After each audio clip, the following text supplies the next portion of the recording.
89세 은퇴 의사, 그는 평생의 이야기를 단 한 줄로만 남겼습니다. 행복은 거창하지 않다. 그리고 그 문장 뒤에는 아무도 몰랐던 비밀이 숨어 있었습니다. 늦은 밤 11시 30분 서울. 외곽의 작은 원룸에서 형광등의 하얀 빛이 서윤의 지친 얼굴을 차갑게 비추고 있었습니다. 45세의 그녀는 또다시 빈 노트북 문서 앞에서 깊은 절망감을 느끼고 있었죠. 커서가 끝없이 깜빡이는 빈 페이지. 마감까지 이틀. 데뷔 20년 차에도 여전히 성공하지 못한 작가의 초라한 현실이 그녀를 짓눌렀습니다. 방 안 곳곳에는 꿈을 포기하지 못한 흔적들이 있었어요. 책장에 꽂힌 수십 권의 창작 이론서들, 벽에 붙인 소설가들의 명언들, 그리고 아직 한 번도 수상하지 못한 공모전 응모 확인서들. 손끝이 키보드 위에서 떨리며 머뭇거렸습니다. 글을 써야 한다는 강박과 쓸 이야기가 없다는 절망 사이에서 그녀는 숨이 막혔어요. 창밖으로는 가을비가 내리기 시작했습니다. 빗방울이 유리창을 두들기는 소리가 적막한 방 안에 단조롭게 울려 퍼졌어요. 서윤은 머리를 두 손으로 감싸 쥐었습니다. 관자놀이가 지끈거렸어요. 글이 써지지 않았습니다. 아니, 더 정확히 말하면 쓸 이야기가 없었죠. 평범한 자신의 삶에는 독자들의 마음을 움직일 만한 드라마가 없었습니다. 그때 문득 할아버지 생각이 났어요. 89세의 이준호 할아버지. 은퇴한 정신과 의사. 분명 많은 이야기를 가지고 계실 텐데 왜 그동안 할아버지께 관심을 갖지 않았을까요? 서윤은 자신의 이기심을 깨달았습니다. 할아버지의 인생을 소재로 글을 쓸 수 있다면. 떨리는 손으로 스마트폰을 집어들고 영상통화를 걸었습니다. 신호음이 몇 번 울린 후 한참 만에 화면에 할아버지의 모습이 나타났습니다. 89세의 연로한 얼굴에는 세월의 무게가 깊게 새겨져 있었어요. 검은 태 안경 너머로 보이는 눈빛은 여전히 맑았지만 어딘지 피곤해 보였습니다. 화면 속 할아버지는 혼자 늦은 저녁을 드시고 계셨어요. 소박한 밥상 위에는 나물 반찬 몇 가지와 된장찌개가 전부였습니다. 그 모습이 서윤의 가슴을 먹먹하게 만들었어요. 언제부터 할아버지가 이렇게 홀로 계셨을까요? 서윤이 간절한 목소리로 말했습니다. 할아버지, 제발 제 말 좀 들어주세요. 저 아직 할아버지의 조언이 필요해요. 화면 속에서 할아버지는 젓가락을 멈추고 고개를 돌리며 시선을 피했어요. 마치 무거운 짐을 지고 있는 사람처럼 어깨가 구부정했습니다. 그럴 얘기 없어. 다 지난 일이다. 차가운 대답이었습니다. 서윤의 가슴이 답답해졌어요. 할아버지의 목소리에는 깊은 피로감이 묻어 있었습니다. 할아버지 정신과 의사셨잖아요. 분명 많은 이야기가 있으실 텐데요. 환자들을 치료하시면서 겪으신 일들, 그런 이야기들을. 할아버지의 목소리는 더욱 낮아졌습니다. 별거 없다고 했잖아. 그 말과 함께 할아버지는 고개를 더욱 깊이 숙였어요. 서윤은 마지막으로 간청했습니다. 할아버지, 제발요. 저 정말 간절해요.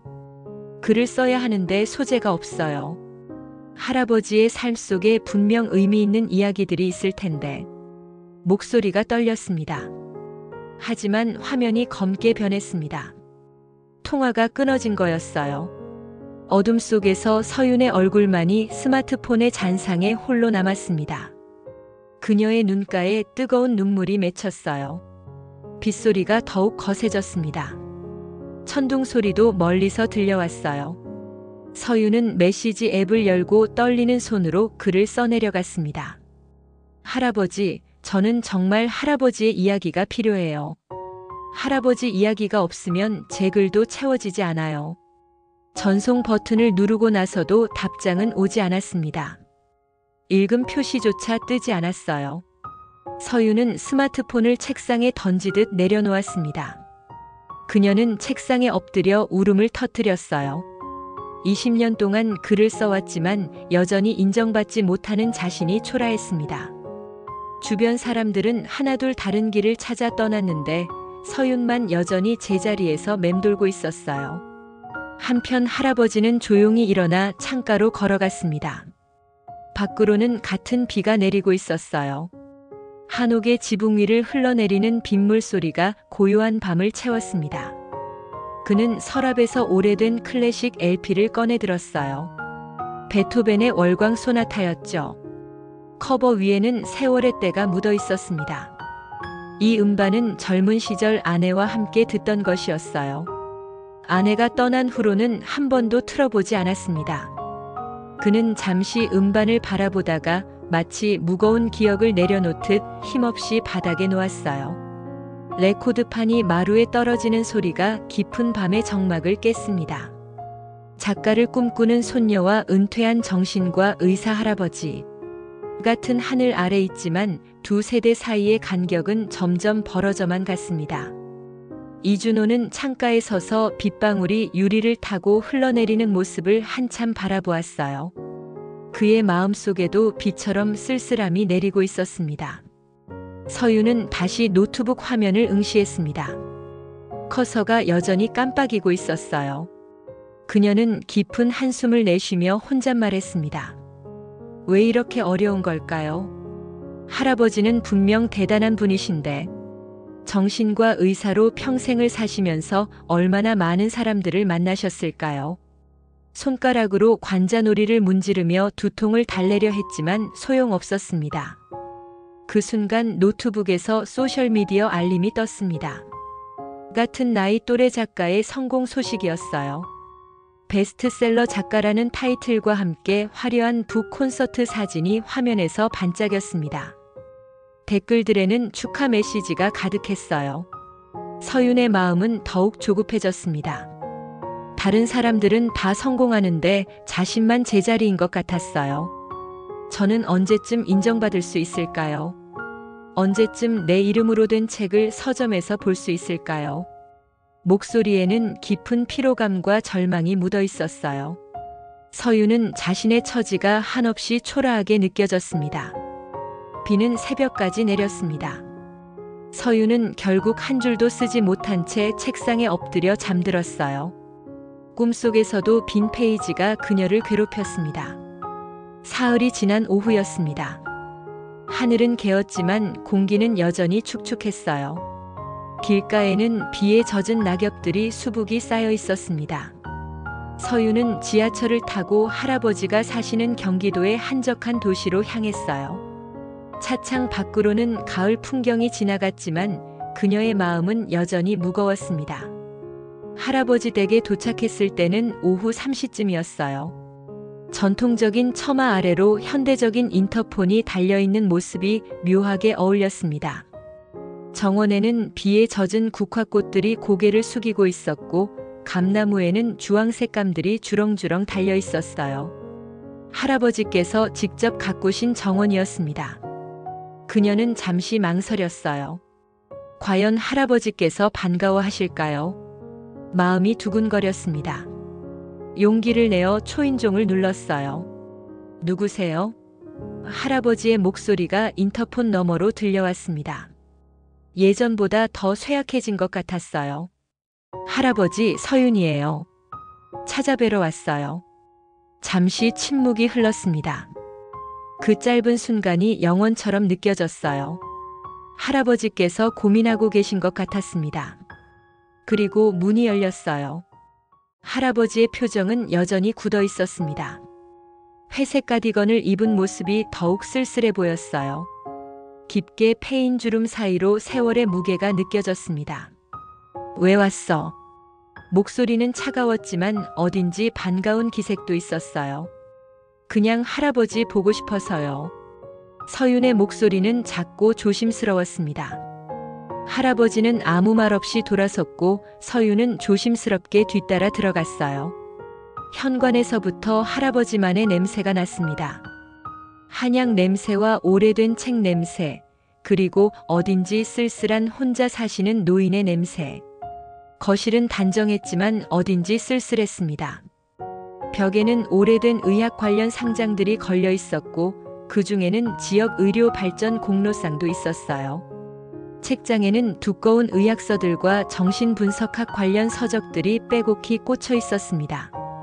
먼지가 살짝 쌓인 것으로 보아 요즘은 잘 들여다보지 않으시는 것 같았어요. 서윤의 눈에 구석진 곳에 낡은 상자가 보였습니다. 호기심이 일었죠. 할아버지, 저기 상자 안에는 뭐가 들어있어요? 할아버지는 차를 끓이려고 부엌으로 향하며 말했습니다. 별거 아니야. 오래된 것들이지. 목소리에는 피로가 묻어 있었어요. 부엌에서 할아버지가 주전자를 올리는 소리가 들렸습니다. 물이 끓는 소리, 찻잔이 부딪히는 소리. 일상적인 소음들이 정막을 채웠어요. 서윤은 주변을 둘러보다가 조심스럽게 상자에 다가갔습니다. 손을 뻗어 뚜껑을 열어보니 태블릿 PC가 하나 들어있었어요. 먼지가 살짝 쌓여 있는 것으로 보아 오랫동안 사용하지 않은 것 같았습니다. 화면을 켜자 여러 폴더들이 보였습니다. 문서, 사진, 그리고 자서전 초안이라는 파일이 눈에 띄었어요. 서윤의 심장이 빨라졌습니다. 할아버지가 자서전을 쓰셨나? 파일을 열어보는 순간 서윤은 깜짝 놀랐습니다. 첫 페이지부터 마지막 페이지까지 똑같은 문장이 반복되어 있었거든요. 행복은 거창하지 않다. 행복은 거창하지 않다. 행복은 거창하지 않다. 총 50페이지에 걸쳐 같은 문장만 가득했습니다. 마치 수행하듯 아니면 자신에게 다짐하듯 쓰여진 글이었어요. 서윤의 얼굴에 당황스러운 표정이 스쳤습니다. 이해할 수 없었어요.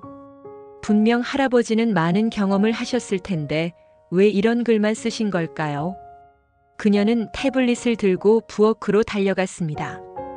할아버지는 찻잔에 뜨거운 녹차를 따르고 계셨어요.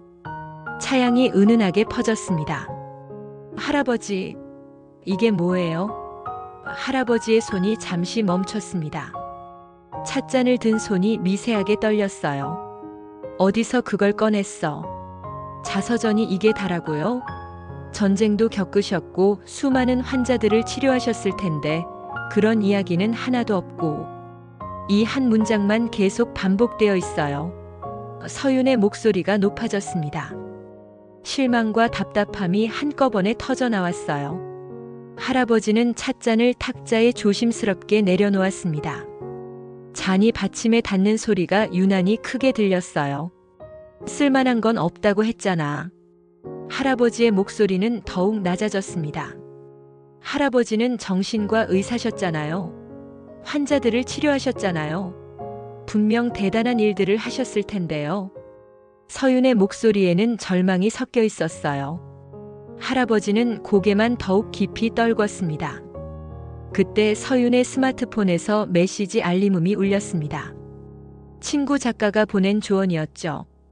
서윤아, 진짜 이야기가 담겨야 울림이 생겨. 독자들은 가짜를 금방 알아차려. 메시지를 읽은 서윤의 얼굴이 어두워졌습니다. 숨이 막히는 것 같았어요. 저는 그냥 할아버지의 이야기가 궁금한 거예요. 할아버지가 어떤 분이셨는지, 어떤 삶을 사셨는지, 환자들과는 어떤 일들이 있었는지 알고 싶어요. 서윤의 목소리는 간절했습니다. 할아버지가 낮게 말했습니다. 알아서 뭐 하려고 그래. 그 말에는 깊은 경계심이 묻어 있었어요. 벽처럼 높은 침묵이 두 사람 사이를 가로막았습니다. 창밖으로는 석양이 지고 있었어요. 한옥의 처마에 붉은 그림자가 길게 드리워졌습니다. 시간은 흘러가는데 아무것도 해결되지 않았어요. 그날 밤 서윤은 할아버지 집에서 하룻밤을 보내기로 했습니다. 할아버지는 아무 말 없이 방을 내주셨어요. 하지만 서윤은 잠을 이룰 수 없었습니다. 한옥 특유의 삐걱거리는 소리, 바람에 흔들리는 나뭇가지 소리가 밤의 정적을 깨뜨렸어요. 할아버지가 깊이 잠든 새벽 이 시경, 서윤은 살며시 거실로 나왔습니다.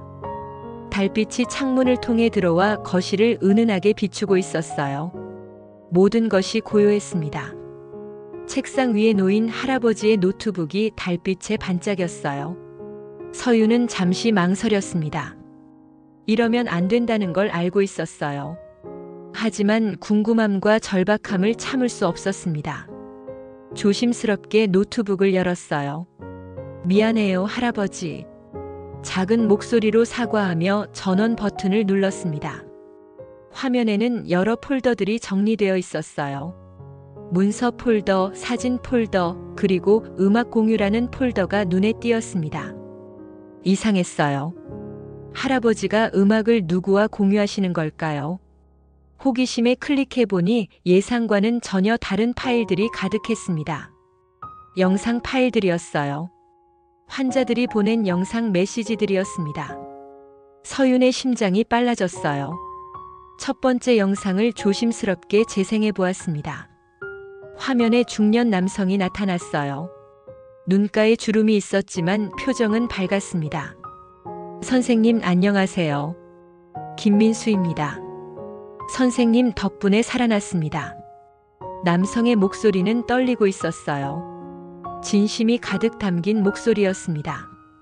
5년 전 그때 죽고 싶었던 그 순간 선생님께서 하신 한마디가 저를 붙잡았어요. 내일도 해가 뜬다고 그러니까 내일을 봐달라고 하셨죠. 그 말이 제겐 마법 같았습니다. 서윤의 손이 떨렸습니다. 두 번째 영상을 열어보았어요. 이번에는 50대 여성이었습니다. 선생님 박영희예요. 제가 지금 이렇게 웃을 수 있는 건 모두 선생님 덕분이에요. 여성은 환하게 웃고 있었어요. 행복해 보였습니다.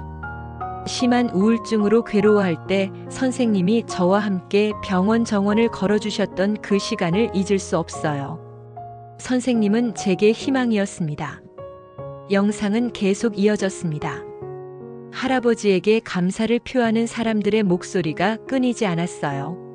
선생님이 아니었다면 저는 지금 여기 없었을 거예요. 선생님의 따뜻한 말 한마디가 제 인생을 바꿨습니다. 선생님께서 주신 용기로 지금까지 살아왔습니다.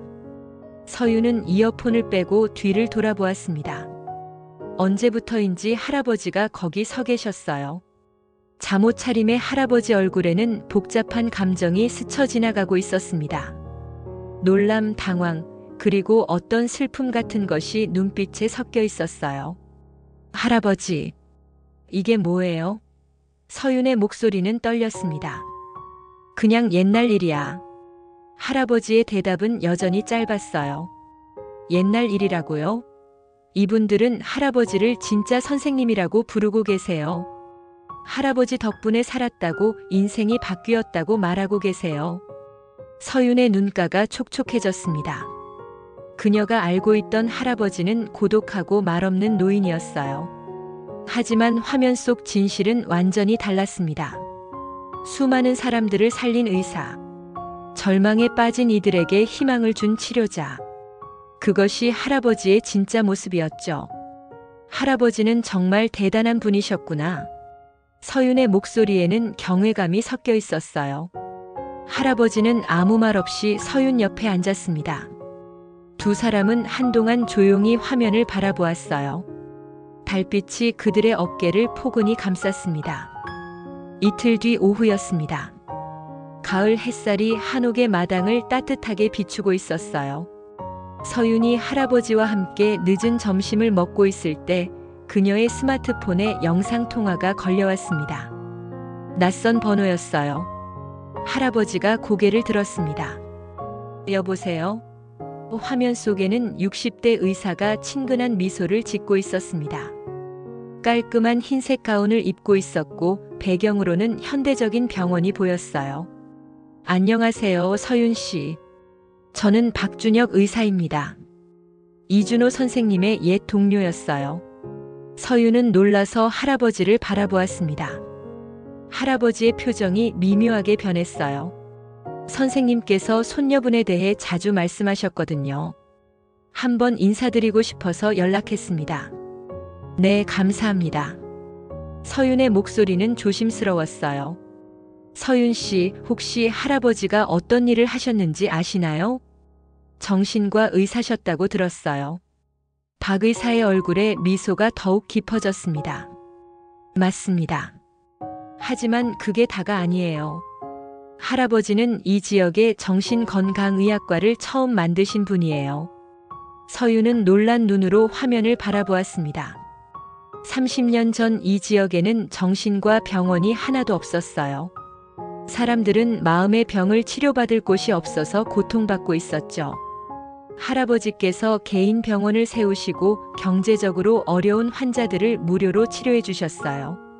박 의사는 계속 말했습니다.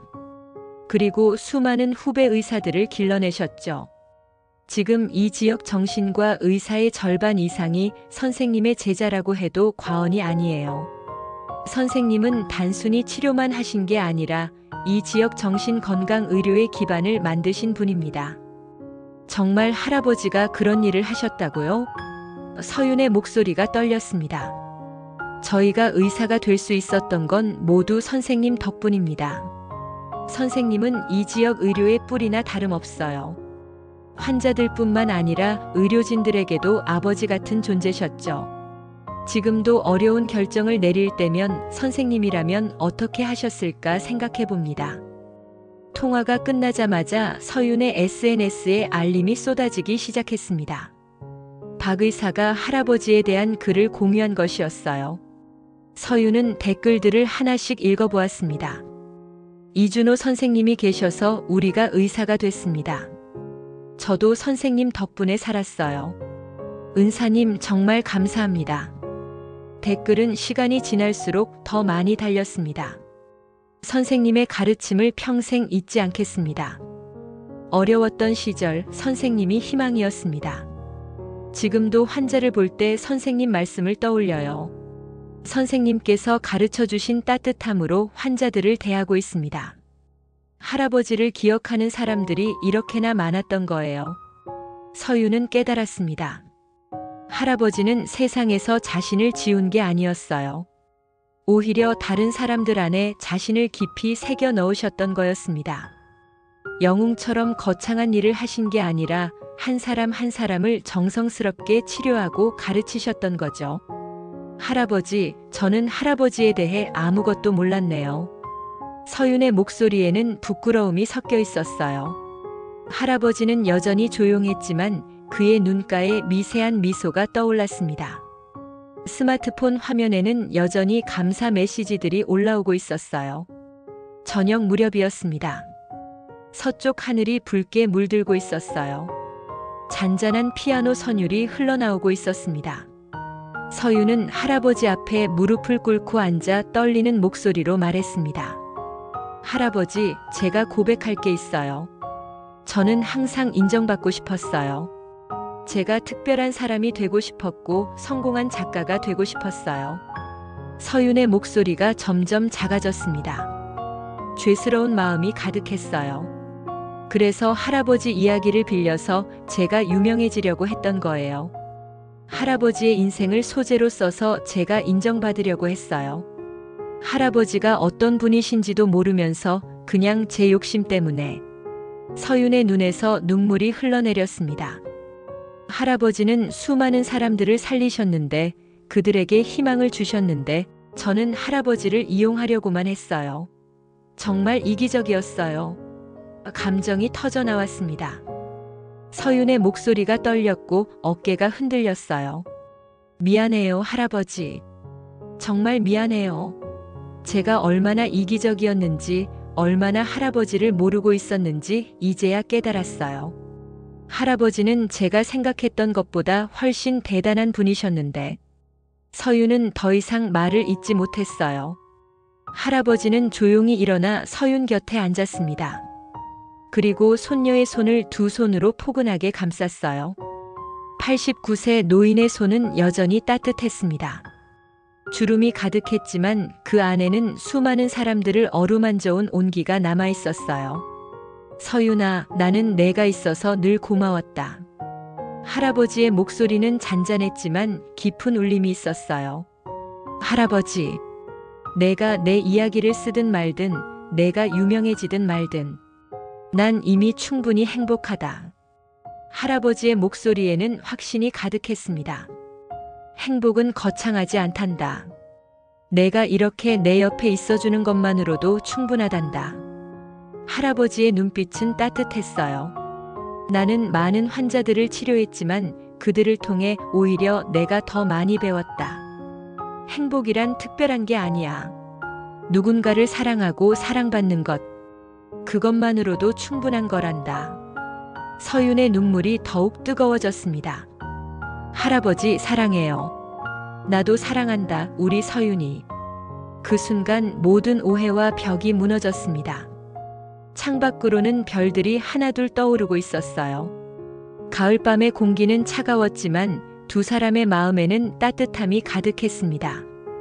진짜 사랑이 무엇인지, 진짜 행복이 무엇인지 두 사람은 비로소 깨닫게 되었습니다. 몇 주가 흘렀습니다. 서울에는 첫눈이 내리기 시작했어요. 서윤은 할아버지의 삶을 담은 원고를 완성했습니다. 제목은 행복은 거창하지 않다였어요. 할아버지의 그 한 문장이 이제는 깊은 의미로 다가왔습니다. 이 글은 할아버지의 화려한 성공담이 아니었어요. 한 사람 한 사람을 정성스럽게 대하며 살아온 평범하지만 위대한 삶의 이야기였습니다.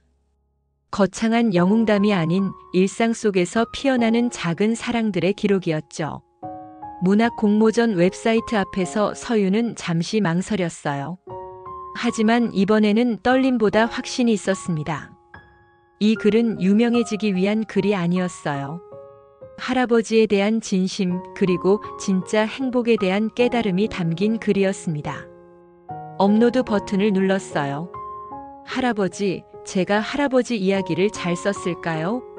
서윤은 혼잣말하며 창밖의 눈을 바라보았습니다. 하얀 눈송이들이 조용히 내려앉고 있었어요. 며칠 후부터 반응이 쏟아지기 시작했습니다. 읽고 울었어.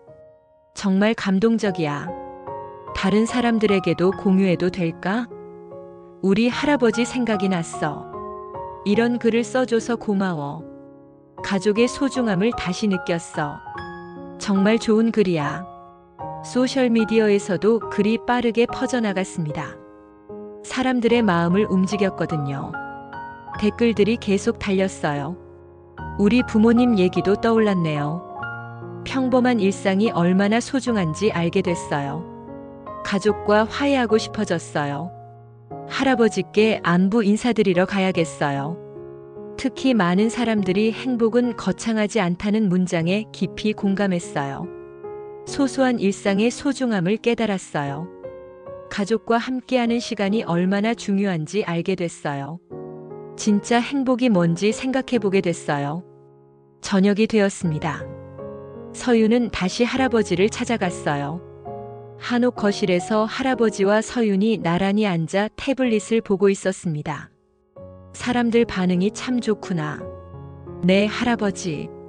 할아버지의 이야기가 많은 사람들에게 힘이 되고 있어요. 따뜻한 스탠드 불빛이 두 사람을 포근히 감쌌습니다. 할아버지와 손녀의 실루엣이 벽에 나란히 비쳤어요. 서윤아, 내가 써준 이야기 덕분에 내 인생이 더 의미 있게 느껴진다. 저야말로 할아버지 덕분에 진짜 글쓰기가 뭔지 알게 됐어요. 진짜 행복이 뭔지도 알게 됐고요. 창밖으로는 고요한 겨울밤이 흐르고 있었습니다. 눈이 그친 후에 세상은 더욱 조용했어요. 두 세대가 함께 만든 따뜻한 이야기가 세상 곳곳으로 퍼져나가고 있었습니다. 사람들은 이 이야기를 통해 자신의 가족을 다시 돌아보게 되었어요. 어떤 독자는 오랫동안 연락하지 않았던 부모님께 안부 전화를 드렸고, 어떤 사람은 할머니와의 추억을 일기에 써보기 시작했어요. 또 다른 이는 바쁘다는 핑계로 미뤄두었던 가족 모임에 참석하기로 마음먹었습니다. 많은 이들이 자신의 가족 안에 숨어있던 소중한 이야기들을 발견하기 시작했어요. 서윤의 글은 단순히 할아버지의 이야기가 아니었어요. 모든 가족에게 있는 소중한 이야기들을 발견하게 해주는 거울 같은 역할을 했습니다. 평범해 보이지만 그 안에 담긴 사랑과 희생, 그리고 작은 행복들을 다시 보게 해주었죠. 할아버지가 조용히 말했습니다. 서윤아, 내 글을 읽고 많은 사람들이 자신의 가족을 다시 생각하게 됐구나. 이게 진짜 좋은 글 아닐까? 네, 할아버지. 할아버지 말씀이 맞았어요. 행복은 정말 거창하지 않더라고요. 이렇게 할아버지와 함께 앉아 있는 것만으로도 충분히 행복해요. 서윤의 목소리에는 깊은 깨달음이 담겨 있었어요.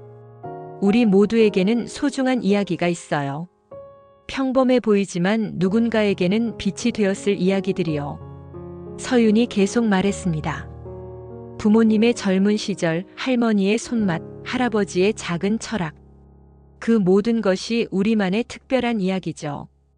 두 사람은 조용히 앉아 창밖을 바라보았어요. 달빛이 눈 덮인 정원을 은은하게 비추고 있었습니다. 감나무에는 아직 몇 개의 감이 남아 있었고 그 위로 하얀 눈이 소복이 쌓여 있었어요. 가족의 이야기를 기록해 보세요. 그 안에서 진짜 행복을 발견하게 될 거예요. 서윤의 목소리가 고요한 밤 공기에 스며들었습니다. 평범한 일상 속에 숨어 있는 사랑을 당연하게 생각했던 소중한 순간들을 다시 한번 들여다보세요. 할아버지와 손녀는 서로를 바라보며 미소 지었어요. 그들의 이야기는 끝났지만 동시에 새로운 시작이기도 했습니다. 세상의 모든 가족들이 자신만의 소중한 이야기를 발견하기를 바라는 마음으로요. 거창한 영웅담이 아닌 일상 속 작은 사랑들이 얼마나 큰 힘을 가지고 있는지 깨닫기를 바라며요. 혹시 여러분의 가족 이야기는 무엇인가요? 당연하게 여겼던 그 평범한 순간들 속에 어떤 특별한 사랑이 숨어 있을까요?